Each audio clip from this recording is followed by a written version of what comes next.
Hi friends, ನಮಸ್ತೆ. ಎಲ್ಲರೂ ಹೇಗಿದ್ದೀರಾ?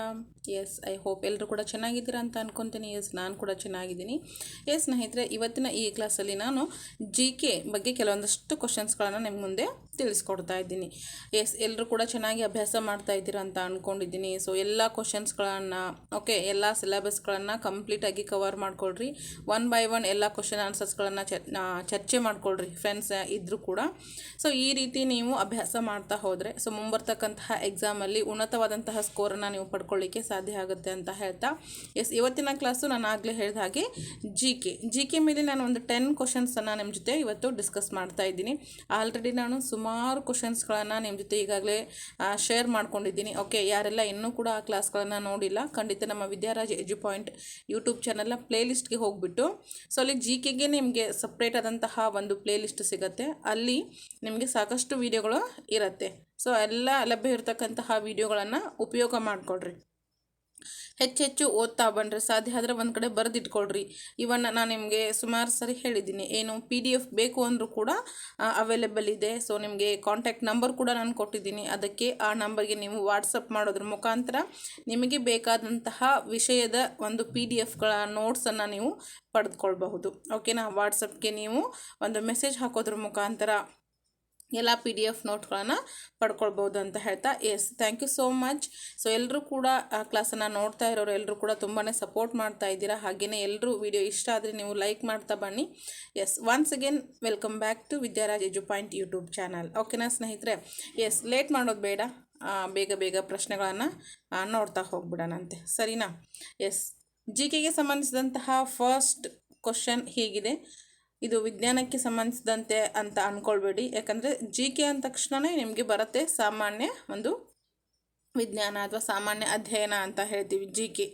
ಸೊ ಹೀಗಾಗಿ ನಿಮಗೆ ಇಲ್ಲಿ ಸಮಾಜಕ್ಕೆ ಸಂಬಂಧಿಸಿದಂತೆ, ವಿಜ್ಞಾನಕ್ಕೆ ಸಂಬಂಧಿಸಿದಂತೆ, ನಾವು ಪರಿಸರ ಅಧ್ಯಯನ ಅಂತ ಹೇಳ್ತೀವಲ್ವ, ಸೊ ಅದಕ್ಕೆ ಸಂಬಂಧಿಸಿದಂತೆ ಎಲ್ಲ ಮಿಕ್ಸ್ ಇರುತ್ತೆ ಓವರಾಲ್. ಓಕೆನಾ?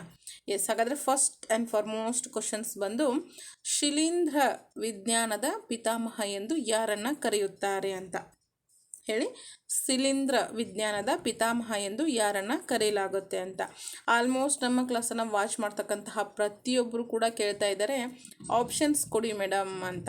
ಸೊ ಆಪ್ಷನ್ಸನ್ನ ಕೊಡಿ, ನಮಗೆ ಆಪ್ಷನ್ಸ್ ಬೇಕು ಅಂತ. ಸೊ ಹಾಗಾಗಿ ನಾನು ಸಾಧ್ಯ ಆದಷ್ಟು 10 ಕ್ವಶನ್ಸ್ಗಳಿಗೂ ಕೂಡ ಆಪ್ಷನ್ಸನ್ನು ತೊಗೊಂಡು ಬಂದಿದ್ದೀನಿ.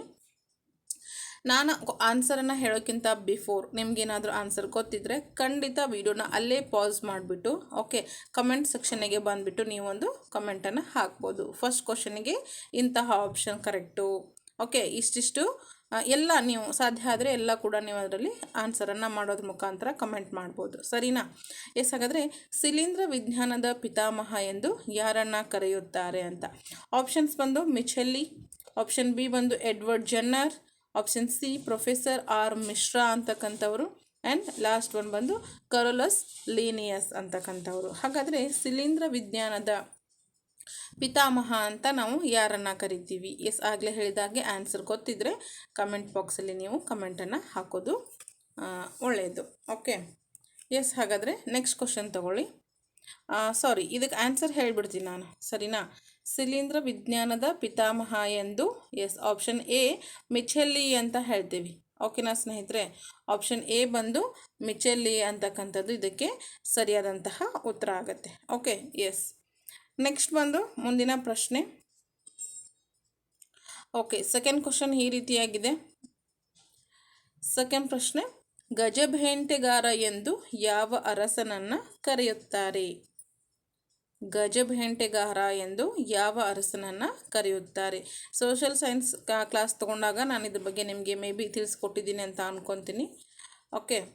ಆಪ್ಷನ್ ಎ ಬಂದು ಶ್ರೀಕೃಷ್ಣ ದೇವರಾಯ, ಆಪ್ಷನ್ ಬಿ ಬಂದು 6ನೇ ವಿಕ್ರಮಾದಿತ್ಯ, ಆಪ್ಷನ್ ಸಿ 2ನೆಯ ದೇವರಾಯ, ಆಪ್ಷನ್ ಡಿ ಬಂದು 4ನೆಯ ಸೋಮೇಶ್ವರ ಅಂತಕ್ಕಂಥವ್ರು. ಎಸ್, ಹಾಗಾದರೆ ಗಜಬೇಂಟೆಗಾರ ಎಂದು ಯಾವ ಅರಸನನ್ನು ಕರೆಯುತ್ತಾರೆ ಅಂತ ನಾವು ನೋಡೋದಾದರೆ, ಎಸ್ ಶ್ರೀಕೃಷ್ಣ ದೇವರಾಯ, 6ನೇ ವಿಕ್ರಮಾದಿತ್ಯ, 2ನೆಯ ದೇವರಾಯ, 4ನೆಯ ಸೋಮೇಶ್ವರ ಅಂತಕ್ಕಂಥವ್ರು. ಸೊ ನಾವಿಲ್ಲಿ ಉತ್ತರವನ್ನು ನೋಡೋದಾದರೆ ಸ್ನೇಹಿತರೆ, ಎಸ್ ಆಪ್ಷನ್ ಸಿ 2ನೆಯ ದೇವರಾಯ ಓಕೆನಾ. ಆಪ್ಷನ್ ಸಿ ಇದೆ ನೋಡಿ ಇಲ್ಲಿ. ಸೊ ಆಪ್ಷನ್ ಸಿ ಎರಡನೆಯ ದೇವರಾಯ ಅದಕ್ಕೆ ಅವನಿಗೆ ಗಜಬೇಂಟೆಗಾರ ಅಂತಕ್ಕಂತಹ ಬಿರುದನ್ನು ಅವರು ಹೊಂದಿರ್ತಾರೆ. ಎಸ್, ನೆಕ್ಸ್ಟ್ ತಗೊಳ್ರಿ. ಎಷ್ಟು ಕ್ವಶನ್ ಆಯಿತು? ಓಕೆ ಫೈನ್, 1 2 ಅಲ್ವಾ? ಎಸ್, ಇದು 3 ಆಗಬೇಕಿತ್ತು ಬಟ್ 4 ಆಗಿದೆ, ಸಾರಿ. ಓಕೆ, ಟೈಪ್ ಮಾಡುವಂತಹ ಸಮಯದಲ್ಲಿ ಅದು ನಂಬರ್ ಮಿಸ್ಟೇಕ್ ಆಗಿದೆ, ಇರಲಿ ಪರವಾಗಿಲ್ಲ. ಎಸ್, ಲೇವ್ ಅಂತಕ್ಕಂಥದ್ದು ಯಾವ ದೇಶದ ಕರೆನ್ಸಿ ಆಗಿದೆ ಅಂತಕ್ಕಂಥದ್ದು. ಓಕೆ, ಲೇವ್ ಅಂತಕ್ಕಂಥದ್ದು ಯಾವ ದೇಶದ ಕರೆನ್ಸಿ ಆಗಿದೆ? Brazil, Bulgaria, Colombia, China. Lev ಅಂತಕ್ಕಂಥದ್ದು ಯಾವ ದೇಶದ ಕರೆನ್ಸಿ ಆಗಿದೆ? ಈ ಕರೆನ್ಸಿ ಮೇಲೆ ಕೂಡ ಸ್ನೇಹಿತರೆ ನಿಮಗೆ ಕಳೆದ ಬಾರಿ TETನಲ್ಲಿ ಒಂದು ಕ್ವಶನ್ ಕೂಡ ಬಂದಿತ್ತು. ಓಕೆನಾ, ಯಾವ್ಯಾವ ದೇಶದ ಕರೆನ್ಸಿ ಯಾವ್ಯಾವುದು ಅಂತಕ್ಕಂಥದ್ದು. ಓಕೆ, ನಾವು ಇಂಡಿಯನ್ ಕರೆನ್ಸಿ ಬಂದು ನಾವು ರೂಪಾಯಿ ಅಥವಾ ರುಪಿ ಅಂತ ಹೇಳ್ತೀವಿ. ಓಕೆ, ಹಾಗೆ ಅಮೇರಿಕದ ಬಂದು ಡಾಲರ್ ಅಂತ ಹೇಳ್ತೀವಿ. ಸೊ ಹೀಗೆ ಚೀನಾ ಬಂದು ಮೇ ಬಿ ಎಣ್ ಅಂತ ಇದೆ ಅಂತ ಅನ್ಕೊತೀನಿ. ಸೊ ಈ ರೀತಿ ನಿಮಗೆ ಕರೆನ್ಸಿಗಳ ಬಗ್ಗೆ ಕೂಡ ಕೇಳ್ತಾ ಹೋಗ್ತಾರೆ. ಅದ್ರ ಬಗ್ಗೆ ಕೂಡ ಸ್ವಲ್ಪ ಗಮನ ಇರಲಿ. ಓಕೆ, ನಿಮಗೆ ಬೇಕು ಅಂತಂದರೆ ನಾನೊಂದು ಶಾರ್ಟ್ ವಿಡಿಯೋನಲ್ಲಿ ಕೂಡ ನಿಮಗೆ ತಿಳಿಸ್ಕೊಡ್ತೀನಿ ಯಾವ್ಯಾವ ದೇಶದ ಕರೆನ್ಸಿ ಯಾವ್ಯಾವುದು ಅಂತಕ್ಕಂಥದ್ದು. ಈಗಾಗಲೇ ಸೋಷಿಯಲ್ ಕ್ಲಾಸಲ್ಲಿ ನಾನು ಆಲ್ಮೋಸ್ಟ್ ಹೇಳಿದ್ದೀನಿ ಅಂತ ಅನ್ಕೊತೀನಿ. ಓಕೆ, ಸಾಧ್ಯ ಆದರೆ ನಿಮ್ಗೆ ಇನ್ನೊಮ್ಮೆ ತಿಳಿಸ್ಕೊಡ್ತೇನೆ. ಎಸ್, ಹಾಗಾದರೆ ಲೇವ್ ಅಂತಕ್ಕಂಥದ್ದು ಯಾವ ದೇಶದ ಕರೆನ್ಸಿ ಆಗಿದೆ ಅಂತ ಅಂದರೆ ಆಪ್ಷನ್ ಬಿ ಬಂದು ಬಲ್ಗೇರಿಯಾ ಅಂತ ಇದೆ. ಓಕೆ, ಆಪ್ಷನ್ ಬಿ ಬಲ್ಗೇರಿಯಾ ಅಂತಕ್ಕಂಥದ್ದಲ್ಲಿ ಲೇವ್ ಅನ್ನೋದು ಒಂದು ಕರೆನ್ಸಿ ಆಗಿರುತ್ತೆ. ಓಕೆನಾ ಸ್ನೇಹಿತರೆ? ಎಸ್, ಮುಂದಿನ ಪ್ರಶ್ನೆ ತಗೊಳ್ರಿ. ಅತ್ಯಂತ ಮೃದುವಾದಂತಹ ಲೋಹ ಯಾವುದು? 5ನೇ ಪ್ರಶ್ನೆ, ಅತ್ಯಂತ ಮೃದುವಾದಂತಹ ಲೋಹ ಯಾವುದು ಅಂತ. ಸೊ ಆಪ್ಷನ್ ಎ ಬಂದು sodium, option B osmium, C ಚಿನ್ನ, ಡಿ ಬಂದು ಲಿಥಿಯಂ. ಓಕೆ, ಅತ್ಯಂತ ಮೃದುವಾದಂತಹ ಲೋಹ ಅಂದರೆ ಸಾಫ್ಟ್ ಅಂತ ಹೇಳ್ತೀವಲ್ವ, ಸೊ ಅದು ಸೋಡಿಯಂ, ಆಸ್ಮಿಯಂ, ಚಿನ್ನ, ಲಿಥಿಯಂ ಅಂತ. ಸೊ ಖಂಡಿತ ಆನ್ಸರ್ ಗೊತ್ತಿದ್ದವರು ಕಮೆಂಟ್ ಒಳಗೆ ಬರೆದು ತಿಳಿಸ್ಬಹುದು, ನೋ ಅಬ್ಜೆಕ್ಷನ್ಸ್. ಎಸ್, ಹಾಗಾದರೆ ಈ ಪ್ರಶ್ನೆಗೆ ಸರಿಯಾದಂತಹ ಉತ್ತರ ಬಂದು ಆಪ್ಷನ್ ಎ ಸ್ನೇಹಿತರೆ. ಆಪ್ಷನ್ ಎ ಸೋಡಿಯಂ ಅಂತಕ್ಕಂಥದ್ದು ಇದೊಂದು ಸಾಫ್ಟ್ ಆದಂತಹ ಒಂದು ಲೋಹ ಆಗಿರುತ್ತೆ. ಓಕೆ, ಎಸ್, ಮುಂದಿನ ಪ್ರಶ್ನೆ ತಗೊಳ್ರಿ. 6ನೇ ಪ್ರಶ್ನೆ, ಕಾಸ್ಟಿಕ್ ಸೋಡಾದ ರಾಸಾಯನಿಕ ಹೆಸರೇನು? ಕಾಸ್ಟಿಕ್ ಸೋಡಾದ ರಾಸಾಯನಿಕ ಹೆಸರೇನು? ಇಲ್ಲಿ ಒಂದು ರಾಸಾಯನಿಕ ಹೆಸರು, ಓಕೆನಾ, ಅದ್ರ ಜೊತೆಗೆ ನಿಮಗೆ ರಾಸಾಯನಿಕ ಸಂಕೇತಗಳು ಇರುತ್ತಲ್ವಾ. ಸೊ ಇವಾಗ ಎಕ್ಸಾಂಪಲ್ ಬಂದು H2O ಅಂತಕ್ಕಂಥದ್ದು ನೀರಿಗೆ ಹೇಳ್ತೀವಿ. ಓಕೆನಾ, ಸೊ ಈ ರೀತಿ ಕೆಲವೊಂದಷ್ಟು ಇರುತ್ತೆ. ನಿಫೆ, ನಿಕ್ಕಲ್ ಮತ್ತು ಕಬ್ಬಿಣ ಅಂತ ಹೇಳ್ತೀವಿ, NiFe ಅಂತಕ್ಕಂಥದ್ದು. ಸೊ ಈ ರೀತಿ ರಾಸಾಯನಿಕ ಸಂಕೇತಗಳು ಕೂಡ ನಿಮಗೆ ಗೊತ್ತಿರಬೇಕು. ಮೇಡಮ್ ನಾನು ಸೈನ್ಸ್ ಅಲ್ಲ, ನಾನು ಆರ್ಟ್ಸ್ ಸ್ಟೂಡೆಂಟು, ನನಗದೆಲ್ಲ ಗೊತ್ತಿಲ್ಲ ಅಂತ ನಾವು ಅನ್ಬೋದು, ಸಹಜ ಇರುತ್ತೆ. ಬಟ್ ನಾವೇನು ಮಾಡಬೇಕು, GK ಅಂತಂದಮೇಲೆ ಎಲ್ರಿಗೂ ಕೂಡ ಅದು ಕಾಮನ್ ಆಗಿರುತ್ತೆ. ಅದರಲ್ಲಿ ಸೈನ್ಸ್ ಅವರು, ಆರ್ಟ್ಸ್ ಅವರು ಎಲ್ಲರೂ ಕೂಡ ಇರ್ತಾರೆ. ಸೊ ಹಾಗಾಗಿ ನಾವೇನು ಮಾಡಬೇಕು, ಕೆಲವೊಂದಷ್ಟು ಸೈನ್ಸ್ದ ಕೆಲವೊಂದಷ್ಟು ವರ್ಡ್ಸ್ಗಳನ್ನು ನಾವು ತಿಳ್ಕೊಳ್ಳೇಬೇಕು ಅಂತಕ್ಕಂಥದ್ದು. ಏನಂತ ಅಂದರೆ, ಸೊ ಆರ್ಟ್ಸ್ ಅವ್ರಿಗೆ ಇನ್ನೂ ಒಂದು ರೀತಿ ಭಾಳ ಹೆಲ್ಪ್ ಆಗುತ್ತೆ ಎಕ್ಸಾಮ್ಸ್ಗಳು. ಯಾಕಂತ ಅಂದರೆ, ಸೊ ಇಲ್ಲಿ ನಾವು ಸೈನ್ಸ್ ಬಗ್ಗೆ ಸ್ವಲ್ಪ ಪ್ರಮಾಣದಲ್ಲಿ ತಿಳ್ಕೊಳ್ತೀವಿ. ಬಟ್ ಸೈನ್ಸ್ ಅವರು ಇವಾಗ ಏನಾದರೂ ಕಾಂಪಿಟೇಟಿವ್ ಎಕ್ಸಾಮ್ಸ್ಗೆ ಬಂದರೆ GKಗೆ ಸಂಬಂಧಿಸಿದಂತೆ ಸಾಕಷ್ಟು ಸೋಷಿಯಲಿಂದ ಆ ಕಡೆ ಹೋಗುತ್ತೆ ಕ್ವಶನ್ಸ್ಗಳು. ಅವ್ರಿಗೇನು ಅನಿಸುತ್ತೆ, ಸೋಷಿಯಲ್ ಓದಿರೋದೇ ಇಲ್ಲ, GK ಅಂತಲೂ ಕೂಡ ಅವ್ರಿಗೆ ಬರುತ್ತೆ. ಸೊ ಅದರಲ್ಲಿ ಸಾಕಷ್ಟು ಅವರು ನಮ್ಮ ಒಂದು ಆರ್ಟ್ಸ್ದ ಅಂಶಗಳನ್ನು ಕಲೆಕ್ಟ್ ಮಾಡ್ಕೊಳ್ಬೇಕಾಗತ್ತೆ. ಅಂಥ ಒಂದು ವಿಷಯವನ್ನು ನಾವು ನೋಡಿದರೆ ಸೊ ತುಂಬಾ ಆರ್ಟ್ಸ್ ಅವ್ರಿಗೇ ಇದರಲ್ಲಿ ಹೆಲ್ಪ್ಫುಲ್ ಇದೆ ಅಂತ ನಾನು ಹೇಳ್ತೀನಿ. ಓಕೆನಾ, ಇರಲಿ. ಕೆಲವೊಂದಷ್ಟು ರಾಸಾಯನಿಕ ಸಂಕೇತ, ಹೆಸರು, ಆನಂತರ ಕೆಲವೊಂದಷ್ಟು ಸ್ಪೆಸಿಫಿಕ್ ಆದಂತಹ ಒಂದು ಬುಕ್ಸ್ಗಳ ಒಂದು ಆಥರ್ಗಳನ್ನು ಮಾತ್ರ ನಾವು ತಿಳ್ಕೊಂಡ್ರೆ ಸಾಕಾಗತ್ತೆ ಅಲ್ವಾ.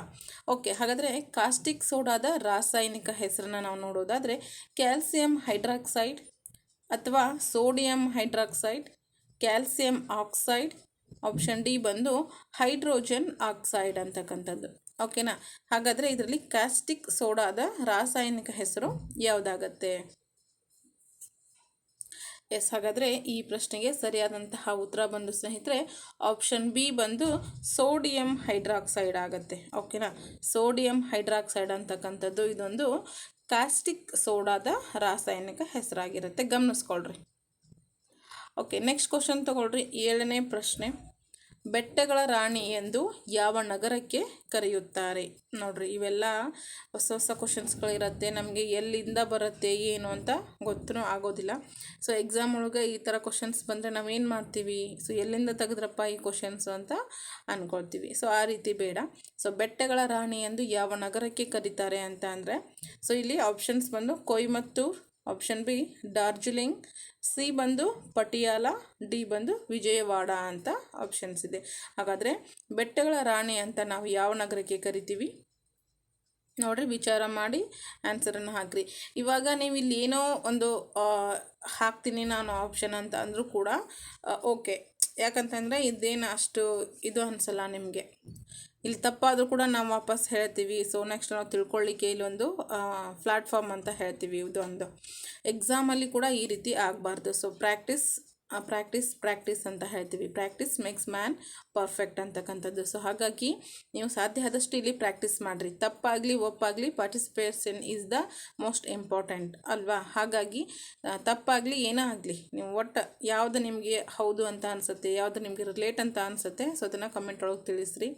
ಅಲ್ಲ ಅಂದರೆ ಪರವಾಗಿಲ್ಲ. ಸೊ ನಾವು ಏನಾಗ್ತೀವಿ, ಸೋಲೆ ಗೆಲುವಿನ ಮೆಟ್ಟಿಲು ಅಂತ ಹೇಳ್ತೀವಲ್ವ, ಹಾಗೆ. ಸೊ ಇವತ್ತು ನಾವು ಸೋತ್ವೆ ಅಂದರೂ ಕೂಡ ನೆಕ್ಸ್ಟ್ ಏನಾಗುತ್ತೆ, ಗೆದ್ದೇ ಗೆಲ್ತೀವಿ. ಯಾರು ಕೂಡ ಸೋಲ್ದೆ ಬೀಳದೆ ಎಡುವುದೇ ಮೇಲೆ ಹತ್ತಲಿಕ್ಕೆ ಸಾಧ್ಯ ಇಲ್ಲ. ಸೊ ಅವೆಲ್ಲ ಏನಾಗುತ್ತೆ, ಒಂದು ಸತಿ ನಾನು ಇಲ್ಲಿ ಸೋತಿದ್ದೀನಿ, ಒಂದು ಸತಿ ನಾನು ಇಲ್ಲಿ ಬಿದ್ದಿದ್ದೀನಿ ಅಂದರೆ ನೆಕ್ಸ್ಟು ಮತ್ತೆ ನಾವು ಏರುವಂತಹ ಸಂದರ್ಭದೊಳಗೆ ಏನಾಗುತ್ತೆ ರೀ, ಈ ತಪ್ಪನ್ನು ನಾನು ಇನ್ನೊಮ್ಮೆ ಮಾಡಬಾರ್ದು ಅಂತ ತಿದ್ದುಕೊಂಡು ಮುಂದೆ ಹೋಗ್ತೀವಿ ಅಲ್ವಾ?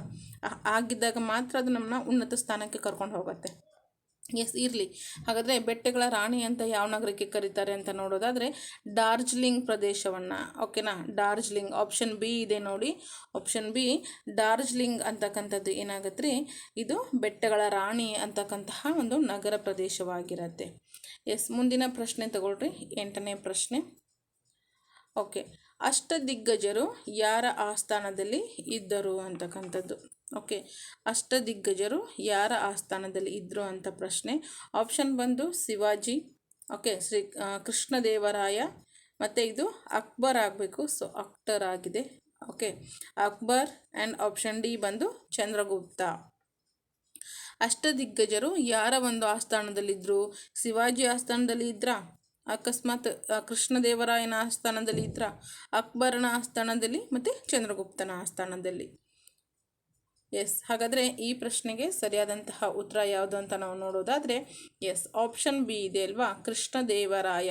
ಸೊ ಕೃಷ್ಣದೇವರಾಯನ ಆಸ್ಥಾನದಲ್ಲಿ ಏನು ಮಾಡ್ತಾರೆ, ಈ 8 ಜನ ಅಷ್ಟದಿಗ್ಗಜರು ಏನು ಮಾಡ್ತಾರೆ, ವಾಸವಾಗಿದ್ದರು ಅಥವಾ ಇದ್ದರು ಅಂತಕ್ಕಂಥದ್ದು. ಅವರು ಏನು ಮಾಡಿದ್ದ, ಕೃಷ್ಣದೇವರಾಯ ಅವ್ರಿಗೆ ಆಶ್ರಯವನ್ನು ಕೊಟ್ಟಿದ್ದ ಅಂತಕ್ಕಂಥದ್ದನ್ನು ನಾವು ತಿಳ್ಕೊಳ್ತೀವಿ. ಓಕೆ, ಮುಂದಿನ ಪ್ರಶ್ನೆ ತಗೊಳ್ರಿ. 9ನೇ ಪ್ರಶ್ನೆ. ದೇಹದ ಸೈನಿಕರು ಎಂದು ಯಾವುದಕ್ಕೆ ಕರೆಯುತ್ತಾರೆ? ಎಸ್, ನೋಡ್ರಿ, ದೇಶದ ಅಲ್ಲ, ಮತ್ತೆ ಇದು ದೇಹದ ಸೈನಿಕರು ಎಂದು ಯಾವುದಕ್ಕೆ ಕರೀತಾರೆ ಅಂತ. ಸೊ ಆಪ್ಷನ್ಸ್ ನೋಡಿಕೊಂಡ್ರೆ ನಿಮಗೆ ಕ್ಲಾರಿಟಿ ಬರುತ್ತೆ. ಎಸ್, ಇದು ದೇಶದ್ದಲ್ಲ, ನಮ್ಮ ಒಂದು ಬಾಡಿ ದೇಹ ಏನಿದೆ ಅಲ್ವಾ ಅದಕ್ಕೆ ಸಂಬಂಧಿಸಿದಂತೆ ಅಂತ. ಸೊ ಆಪ್ಷನ್ಸ್ ಬಂದು ಮೆದುಳು, ಸೆಕೆಂಡ್ ಒನ್ ಬಂದು ಕೆಂಪು ರಕ್ತ ಕಣಗಳು, ಆ್ಯಂಡ್ ಥರ್ಡ್ ಒನ್ ಬಂದು ಬಿಳಿ ರಕ್ತ ಕಣಗಳು. ಸೊ ಆಪ್ಷನ್ 3 ಇದೆಯಾ ಇದಕ್ಕೆ? ನೋಡೋಣ. ಎಸ್, ಹಾಗಾದರೆ ದೇಹದ ಸೈನಿಕರು ಎಂದು ಯಾವುದಕ್ಕೆ ಕರೀತಾರೆ ಅಂದರೆ ಎಸ್, ಆಲ್ಮೋಸ್ಟ್ ನಿಮ್ಗೆ ಗೊತ್ತಿರ್ಬೋದು. ಯಾರಾದರೂ ಸೈನ್ಸ್ ಅವ್ರ ಕ್ಲಾಸ್ ನೋಡ್ತಾ ಇದ್ದರೆ ಎಸ್, ಏನು ಮಾಡಿರಿ, ನಿಮ್ಮ ಒಂದು ಆನ್ಸರನ್ನು ಕಮೆಂಟ್ ಒಳಗೆ ಬರುತ್ತೆ ತಿಳಿಸ್ರಿ. ಓಕೆನಾ ಸ್ನೇಹಿತರೆ? ಇನ್ನೂ ನಾನು ಲೈವ್ಗೆ ಬರ್ತಾ ಹೋಗ್ತೀನಿ ಇನ್ಮೇಲೆ. ಓಕೆನಾ? ಎಸ್, ಈ ಒಂದು ಪ್ರಶ್ನೆಗೆ ಸರಿಯಾದಂತಹ ಉತ್ತರ ಬಂದು ಆಪ್ಷನ್ ಸಿ ಇದೆ ನೋಡಿ ಸ್ನೇಹಿತರೆ, ಬಿಳಿ ರಕ್ತ ಕಣಗಳು ಅಂತಕ್ಕಂಥದ್ದು ಇದು ಸರಿಯಾದಂತಹ ಉತ್ತರ ಆಗುತ್ತೆ. Yes, maybe power off ಆಯಿತು ಅಂತ ಅಂದ್ಕೊತೀನಿ. ಇರಿ ಒಂದು ನಿಮಿಷ.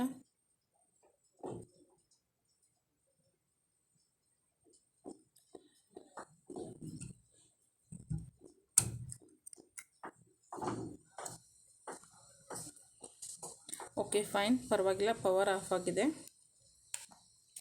ಎಸ್, ಇನ್ನೊಂದು ಕ್ವಶನ್ ಇದೆ, ಅದನ್ನು ಚರ್ಚೆ ಮಾಡ್ಕೊಂಡು ಬಿಡೋಣ ಅಂತೆ, ಸರಿನಾ? ಎಸ್ ಸ್ನೇಹಿತರೆ, ಹಾಗೆಯೇ ಯಾರೆಲ್ಲ ಕ್ಲಾಸ್ ನೋಡ್ತಾ ಇರೋರು ಎಲ್ಲರೂ ಕೂಡ ಪ್ಲೀಸ್ ಕ್ಲಾಸ್ಗೆ ಒಂದು ಲೈಕ್ ಮಾಡ್ತಾ ಬನ್ನಿ. ಜೊತೆಗೆ ಯಾರೆಲ್ಲ ಇನ್ನೂ ಕೂಡ ಸಬ್ಸ್ಕ್ರೈಬ್ ಮಾಡ್ದೇ ನೋಡ್ತಾ ಇದ್ದೀನಿ ನಮ್ಮ ಕ್ಲಾಸನ್ನು, ಖಂಡಿತ ಸಬ್ಸ್ಕ್ರೈಬ್ ಮಾಡಿಕೊಳ್ರಿ. ಟೆಲಿಗ್ರಾಮಲ್ಲಿ ಕೂಡ ನೀವು ಜಾಯ್ನ್ ಆಗ್ಬೋದು. ವಿದ್ಯಾ 1993 ಅಂತ ಇದೆ ನಮ್ಮದೊಂದು ಲಿಂಕ್ ಬಂದು, ಸೊ ಅದನ್ನು ಕೂಡ ನೀವು ಕ್ಲಿಕ್ ಮಾಡಿ ಚೆಕ್ ಮಾಡ್ಕೋಬೋದು. ಇಲ್ಲ ಅಂದರೆ ಪ್ರತಿಯೊಂದು ವಿಡಿಯೋದ ಡಿಸ್ಕ್ರಿಪ್ಷನ್ ಬಾಕ್ಸಲ್ಲಿ ನಾನು ಟೆಲಿಗ್ರಾಮ್ ಚಾನಲ್ದ ಲಿಂಕನ್ನು ಕೊಟ್ಟಿರ್ತೀನಿ. ಸೊ ಡೈರೆಕ್ಟಾಗಿ ಹೋಗಿ ಆ ಲಿಂಕನ್ನು ಕ್ಲಿಕ್ ಮಾಡಿ ನೀವು ಟೆಲಿಗ್ರಾಮ್ಗೆ ಜಾಯ್ನ್ ಆಗ್ಬೋದು ಅಂತ ಹೇಳ್ತಾ, ಸ್ನೇಹಿತರೆ ಈ ಒಂದು ಕ್ಲಾಸ್ದ ಕೊನೆಯ ಪ್ರಶ್ನೆಯನ್ನು ನೋಡ್ಕೊಳ್ರಿ. ದಾದಾ ಸಾಹೇಬ್ ಫಾಲ್ಕೆ ಪ್ರಶಸ್ತಿಯನ್ನು ಪಡೆದಂತಹ ಮೊದಲಿಗರು ಯಾರು ಅಂತ ಇದೆ. ಓಕೆನಾ, ದಾದಾ ಸಾಹೇಬ್ ಫಾಲ್ಕೆ ಪ್ರಶಸ್ತಿಯನ್ನು ಪಡೆದಂತಹ ಮೊದಲಿಗರು ಯಾರು ಅಂತ. ಸೊ ಆಪ್ಷನ್ ಬಂದು ದೇವಿಕಾ ರಾಣಿ ರೋರಿಚ್ ಅಂತ, ಆಪ್ಷನ್ ಬಿ ಬಂದು ರಾಜ್ ಕಪೂರ್ ಅಂತ, ಆಪ್ಷನ್ ಸಿ ಬಂದು ಸತ್ಯಜಿತ್ ರೇ ಅಂತ, ಆ್ಯಂಡ್ ಲಾಸ್ಟ್ ಒನ್ ಬಂದು ಶಿವಾಜಿ ಗಣೇಶನ್ ಅಂತಕ್ಕಂಥದ್ದು.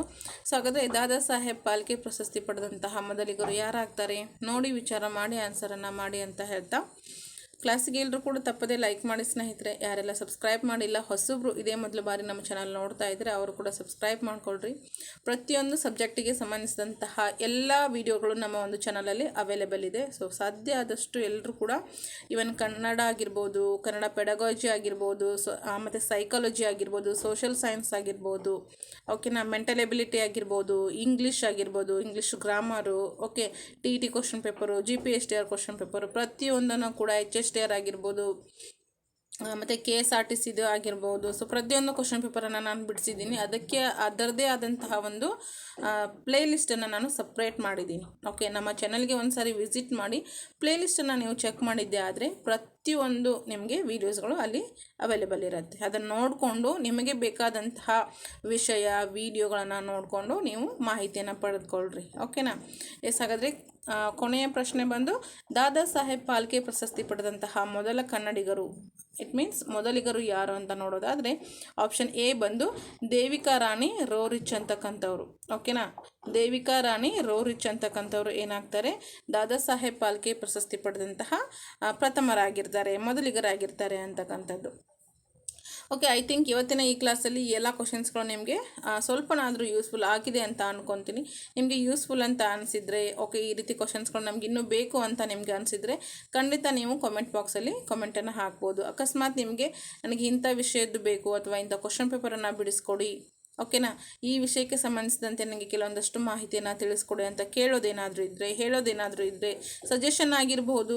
ಓಕೆನಾ ಸ್ನೇಹಿತರೆ, ಏನಾದರೂ ನಿಮ್ಮ ಸಲಹೆ ಸೂಚನೆಗಳನ್ನು ಕೂಡ ನನಗೆ ನೀವು ತಿಳಿಸ್ಕೊಡ್ಬೋದು ಅಂತ ಹೇಳ್ತಾ, okay, thank you so much. ಕಮೆಂಟಲ್ಲಿ ನಿಮ್ಮ ಒಂದು ಫೀಡ್ಬ್ಯಾಕನ್ನು ನನಗೆ ತಿಳಿಸಿ, ಜೊತೆಗೆ ಲೈಕ್ ಮಾಡಿ, ಮತ್ತು ನಿಮ್ಮ ಫ್ರೆಂಡ್ಸ್ ಆ್ಯಂಡ್ ಫ್ಯಾಮಿಲಿ ಮೆಂಬರ್ಸ್ ಯಾರೆಲ್ಲ ಕಾಂಪಿಟೇಟಿವ್ ಎಕ್ಸಾಮ್ಗೆ ಓದ್ತಾ ಇದ್ದಾರಲ್ವಾ, ಸೊ ಅವ್ರಿಗೂ ಕೂಡ ಹೆಲ್ಪ್ ಆಗುತ್ತೆ. ಹಾಗಾಗಿ ಅವ್ರಿಗೂ ಕೂಡ ಇದನ್ನು ಶೇರ್ ಮಾಡಿರಿ ಅಂತ ಹೇಳ್ತಾ, ಥ್ಯಾಂಕ್ ಯು ಸೋ ಮಚ್. ಇದೇ ರೀತಿ ಉಪಯುಕ್ತವಾದಂತಹ ಮಗದಷ್ಟು ಕ್ವಶನ್ಸ್ಗಳ ಜೊತೆಗೆ ಮತ್ತೆ ಬರ್ತೀನಿ ಸ್ನೇಹಿತರೆ. ಇದೇ ರೀತಿ ಎಲ್ಲ ಕ್ಲಾಸ್ಗಳನ್ನು ವಾಚ್ ಮಾಡಿ. Thank you so much.